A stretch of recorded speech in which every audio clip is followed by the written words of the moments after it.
Bienvenidos a La Otra Aventura, un espacio dedicado al mundo de los libros. Alexandre Dumas, hijo, dijo que no estimes el dinero ni en más ni en menos de lo que vale, porque es un buen siervo y un mal amo.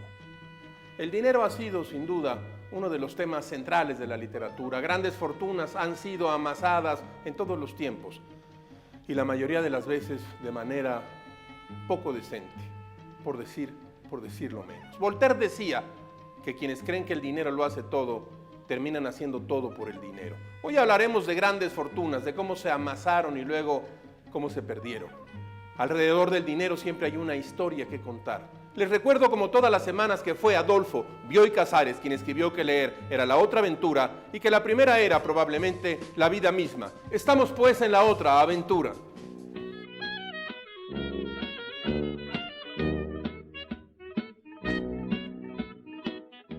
Émile Zola, uno de los grandes clásicos de la literatura francesa, escribió en 1891 la novela titulada El dinero.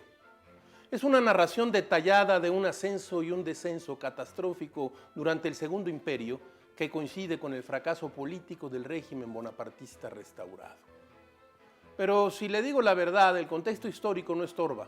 Lo que relata Zola en esta novela bien podría estar ocurriendo ahora mismo. Pues el régimen en el que está ubicado la novela se gobernaba por el oportunismo, en una época en la que la construcción de los gigantescos bulevares parisinos estaba al día y había una feroz e implacable especulación inmobiliaria. ¿Le suena a usted familiar? En realidad se trata de un contexto muy parecido al que vivimos. Las fortunas se hacen y deshacen de un día para otro. Basta con tener talento, suerte y nada de escrúpulos a la hora de construir una fortuna, un prestigio.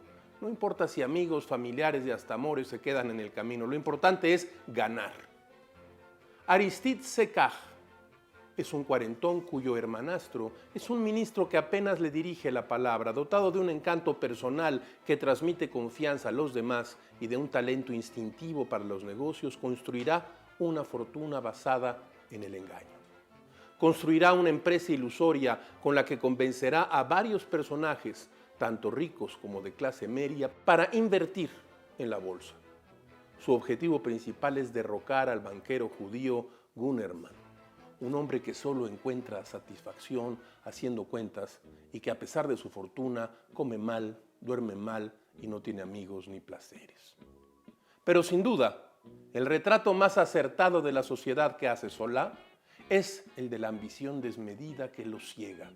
Así, gente de grandes fortunas y gente que apuesta sus únicos ahorros ayudará a Sécart a construir un banco católico que pretende hacerle la competencia al banco judío. A pesar de lo arriesgado de la empresa y de las pocas probabilidades de éxito, la gente sucumbe a las promesas de Sécart, quien elabora estrategias cada vez más brillantes y audaces para mantener el banco a la alza. Resulta dramático que durante el desarrollo de la trama el lector sabe perfectamente que todo se irá a la ruina, pero no es hasta que sucede y que Zola nos cuenta con detalle que sentimos compasión por los pequeños inversionistas que perdieron todo y cuyas vidas se han ido al caño.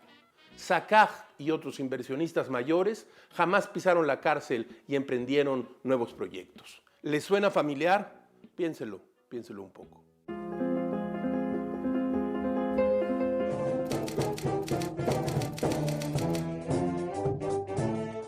Tengo aquí en estos libros una enorme cantidad de fortunas, de dinero. En estos libros se cuenta el ascenso y la caída de varias fortunas.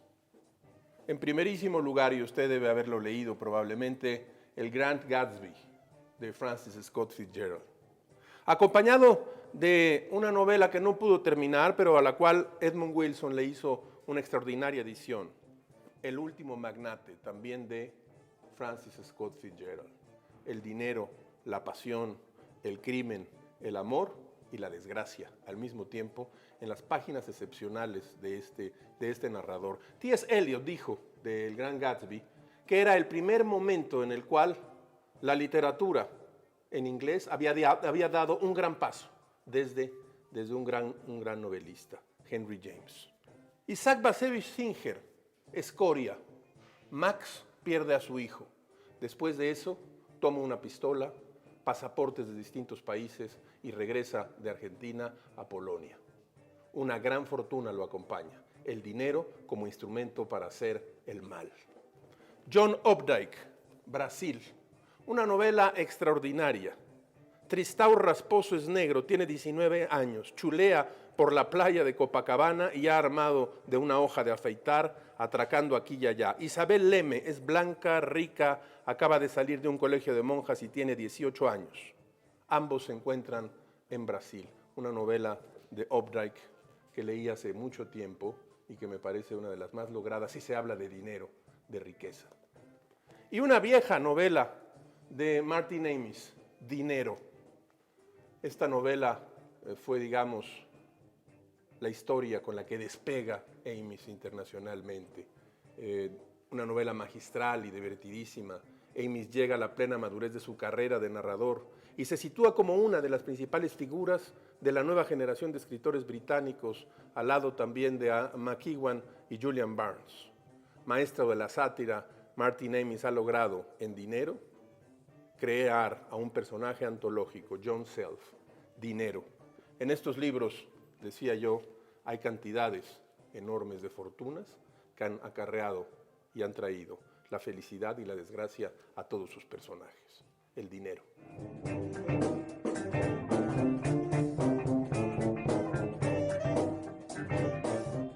Nadie ha hecho todavía el cálculo de las fortunas que han perdido los personajes de las novelas de Balzac. Pero es un hecho que la cifra podría cimbrar el índice Dow Jones de la Bolsa de Valores de Nueva York. Una suma escalofriante, solo inferior a otras cifras balzacianas de dar miedo. 90 y tantas novelas salidas de la imaginación de un escritor capaz de trabajar 15 horas diarias y tomarse 30 tazas de café. Más de 2.500 personajes arrastrando sus vidas en el interior de esa catedral que se conoce como la comedia humana. Con la diferencia de que las grandes catedrales se construyen en 300 años y la balzaciana se levantó en menos de 30. Una breve eternidad de escritura febril. Esta es la hazaña que produjo esa industria de la fabulación llamada Honoré de Balzac. No hace falta ser Karl Marx, admirador culposo del novelista de Tours, para afirmar que la obra de Balzac es, acaso, sobre todas sus virtudes y defectos, la historia del dinero, la historia triste del dinero y del amor. Los personajes de Balzac mueren torturados por el sueño de la fortuna imposible, devastados por las deudas y por los acreedores. Por dinero sus vidas se acercan a la felicidad, por dinero se hunden en la desdicha, por dinero traicionan, pactan con el diablo, se enamoran, se suicidan, acceden a la fama, construyen reputaciones o agonizan pensando en los destellos avaros de una herencia. Nunca antes en la historia de la literatura un escritor se entregó con tanta pasión al estudio del dinero, una afinidad y una aversión.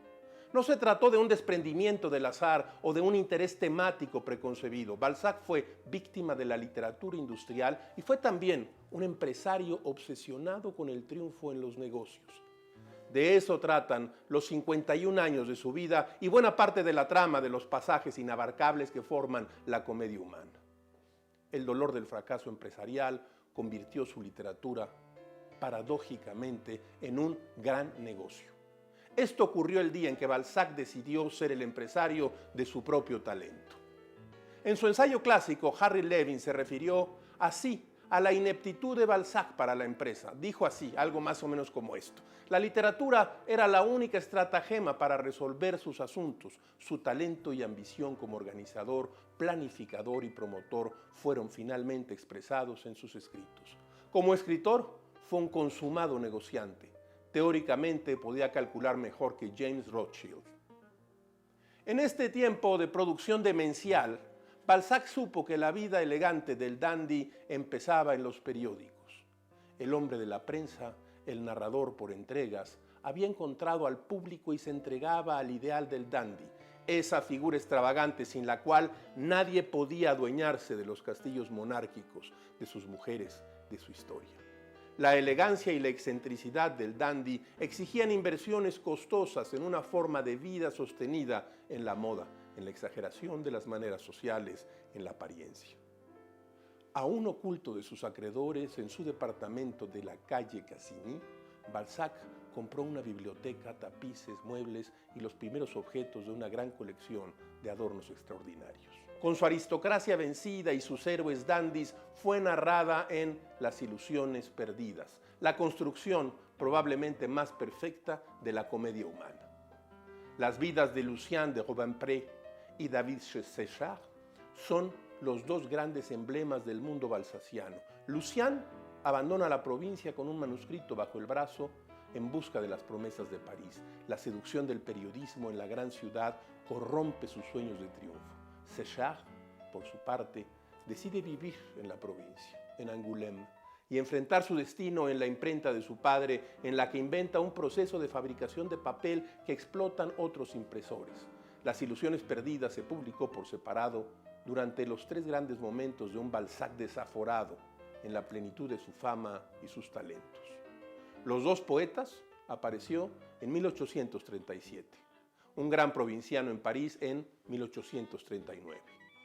Y Los sufrimientos de un inventor se publicó por entregas en L'État en 1843, año en que reunió las 3 partes en un solo volumen, incluido en Escenas de la vida provinciana.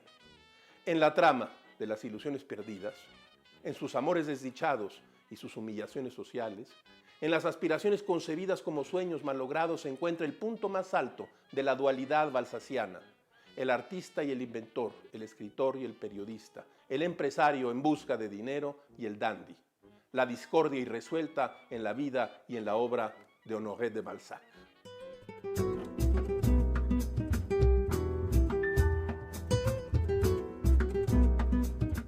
Como todas las semanas, usted encontrará aquí, en este espacio que hoy es la calle del Callejón del 57, un escenario por el que pasan como ráfagas la felicidad y la desdicha de escribir gajes del oficio, aforismos, frases, máximas. Lo que diferencia al hombre de los otros animales son las preocupaciones financieras. Jules Renard.